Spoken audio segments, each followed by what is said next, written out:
Hi friends, మనమైతే ఈరోజు మన ఎక్కి సర్వీస్ సెంటర్లో హార్వెస్టర్ అయితే వచ్చేసింది. సీజన్ వస్తుంది కాబట్టి కస్టమర్లు కూడా బండ్లను రెడీ చేసుకుంటూ ఉన్నారు.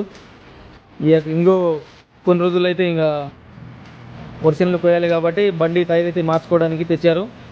కొత్త టైర్లు అయితే ఫిట్ చేయడం జరిగింది. డెక్స్కి కొన్ని చోట్ల హోల్స్ పడితే వెల్డింగ్ కొట్టి దాన్ని హోల్స్ అయితే మొత్తం క్లియర్ చేసి కొత్త టైర్లు అయితే ఫిట్టింగ్ చేసి ఇవ్వడం జరిగింది. ఎంఆర్ఎఫ్ 18 నెంబర్ సైజు టైర్లు బాగానే ఇబ్బంది పెట్టినప్పటికీ మొత్తానికి అయితే కొత్త టైర్లు కొత్త ట్యూబులు అయితే వేసి ఇవ్వడం జరిగింది. ఫైనల్గా కస్టమర్ అయితే హ్యాపీ అయ్యిండు, పని మంచిగా చేసినామని. ఈ సీజన్కి ఇంకెవరైనా హార్వెస్టర్ వాళ్ళు టైర్లు కొత్తవి రిపేర్స్ కానీ పంక్చర్ కానీ ఏమైనా ఉంటే మన షాప్ని సంప్రదించగలరని కోరుకుంటున్నాను. Okay, thank you.